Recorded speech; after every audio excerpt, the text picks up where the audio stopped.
because that's what could absolutely wreck you financially without a bank or anybody else telling you you're not allowed to do that.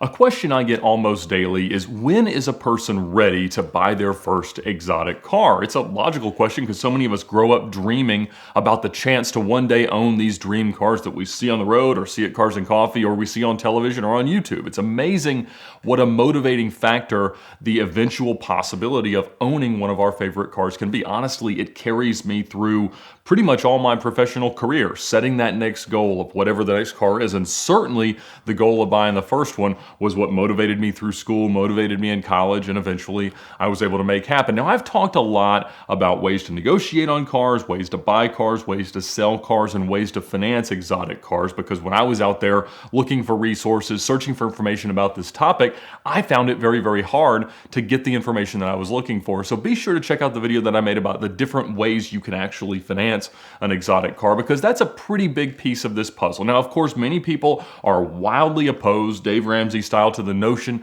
of financing an exotic car, but inherently that means you're going to have to delay this decision. And so the question is, when is it responsible to consider that? And I wanted to talk a little bit about that today because there's a lot of different schools of thought, and I'm not sure that mine is right. It's kind of how I've approached it in the past, but I wanted to give some ideas of, thresholds and ratios and things like that that I think are kind of important. Now, when you finance a car, one of the main criteria that the banks use when they're calculating your debt to income ratio is the percentage of your annual income, or yours and a co-signer's, that the value of the car represents. And in most cases, they don't want to finance much more than about 80% of your total tax return income, not what you say you make, not what you have like in deposits into your bank account. They want to see tax returns. They want real proof of income or a pay stub, but they don't want to exceed what you make in a year when they're trying to finance a car. That obviously makes it nearly impossible for me to buy a Bugatti right now, but at some point,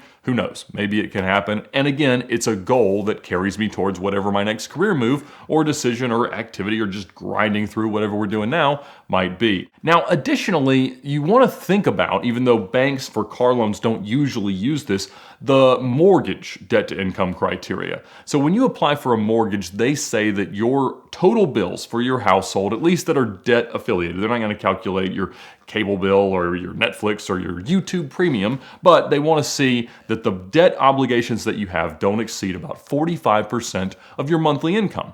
So if you've got a $1,500 mortgage and you have a $1,500 car payment, but you only make $5,000 a month, things start to get wildly askew. And so that won't necessarily disqualify you from being able to get that $1,500 car payment, but it's probably a lot less responsible. So I think that all of your bills should usually be less than 50% of your gross monthly income. Now, you're going to have taxes and withholdings and obviously things that aren't documented on your credit report, and so that keeps things reasonably healthy. Now, you're not going to be saving a whole lot of money there, but it should allow you to get all your bills paid at the end of the month. Now, the next question is, how much car can you realistically buy? You'll hear a lot of big collectors talk about the idea that the total value of all your cars should be less than 10% of your net worth. Now, that's not something that I could endorse or say makes any sense, because it's not something that I've ever abided by.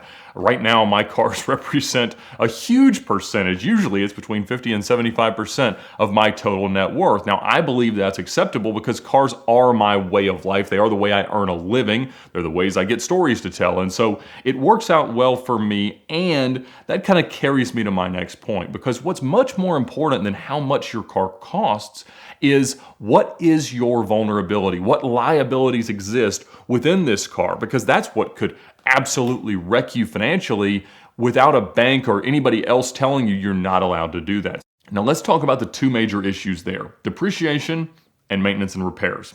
Now, depreciation is the biggest deal for me. It's the reason I don't have a brand new S65 as a daily driver. Yeah, I think it's probably the best car that you could buy by some metrics, but at the same time, I can't possibly stomach the depreciation that that car would have. So in my opinion, you should never own a car that can depreciate more than 10% of your annual income on a gross level. You make 100 grand, don't own a car that's going to lose more than 10% of its value in that year. Now, there's a lot of cars that do that, and I don't think many people at all abide by this. When you think about the average ownership period of most normal cars, it's 5 to 7 years. For people who are responsible, they're still probably experiencing, in many cases on a new van or a new Tahoe, more than $10,000 a year in depreciation. And so that is a huge liability in your efforts to accumulate wealth beyond your cars. Now, if you buy older exotics the way that I do, try to look like you won the lottery 10 years ago,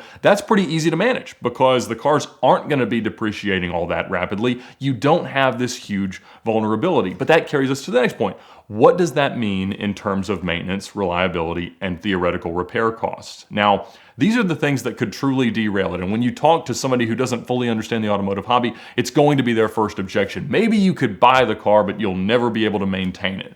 Now, that was a very appropriate objection 15 to 20 years ago because the cars were a lot less reliable. Today, that's not necessarily the case, but inevitably, if you're going to avoid depreciation, you are going to be buying a car without a warranty.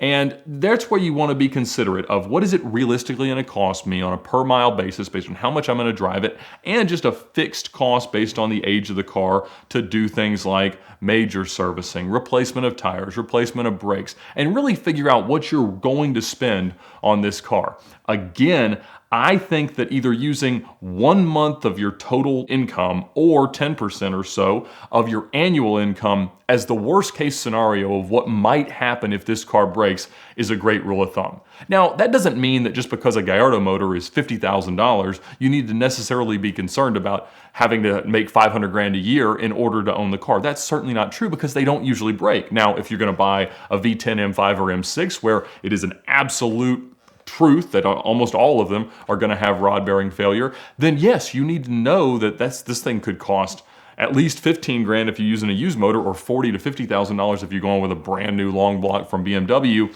Certainly, you have to factor that in to whether or not it makes sense to own the car. But with most of the responsible first exotic options, your R8s, your Gallardos, your 430s, these cars are probably not going to cost you much more than $5,000 to $10,000 if things go really wrong. That's about how much clutches are and things like that. Now, some of the cars that you might really get excited about owning would certainly be ruled out by this, right? So the cars with the big double clutch transmissions, California's 458s, McLarens, those can easily cost $25,000, $30,000, $40,000 when something breaks. Now again, it's not a huge likelihood, but you have to go into this with your eyes open so that everybody in your life doesn't say, "I told you so," if one of those things actually happens. Now, it's hard to position the idea of buying some extravagant or exotic car as being responsible, but that's what this discussion is really all about. When can you responsibly buy one? Certainly you can take risks beyond what make any sense, and there's also a lot of cheaper cars that take a lot less in terms of calculation to worry about. A C6 Z06, any generation of Viper.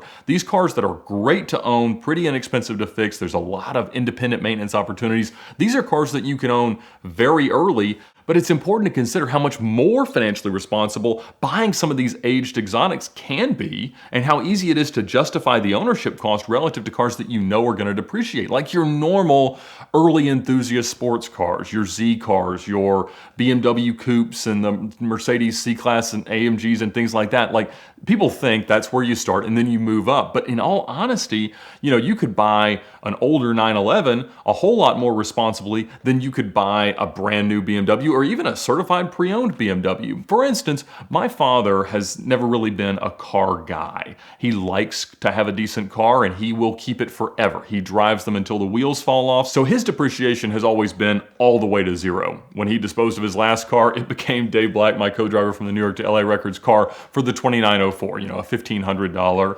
Mercedes. Now, he's always liked Mercedes products. He's bigger than I am and he's very comfortable driving a Mercedes on a daily basis. But on his last one, I told him, you know what you should buy? Now, at the time, this is probably 2013 or 14. I said, you should buy a barely used 991 C2S convertible. because he loves convertibles. He always likes to buy convertibles. And now that the 991 chassis was a lot bigger than the 997, he could actually fit comfortably. And what I saw was that if he went out and bought a newer SL or an E-Class convertible, some of the cars that he was thinking about, which is not a bad decision financially to own for the duration of the time that he was going to have the car. I mean, literally, if you're going to put 200,000 miles on a car, you can buy whatever you want because over that period of time, it's going to make sense financially. But I said, look, you're going to pay $30,000 more today to buy a barely used 911 with good options, and it's going to have a warranty and it's going to be reliable as the new Mercedes.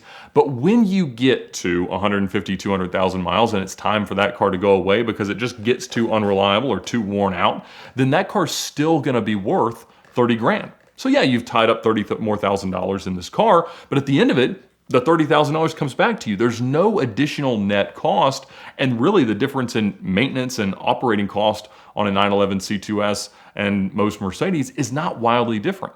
So if you can kind of shift the way that the world might think about a car purchase to the way that you can responsibly think about a car purchase, it makes it a whole lot easier. So I don't know if this was all that useful, but I thought I'd answer the many, many people that ask me virtually every day this type of question. So if it didn't, let me know in the comments. And if you have any further questions, I'll be sure to hang out there and see if I can answer them. Thanks so much for watching. Have a great day.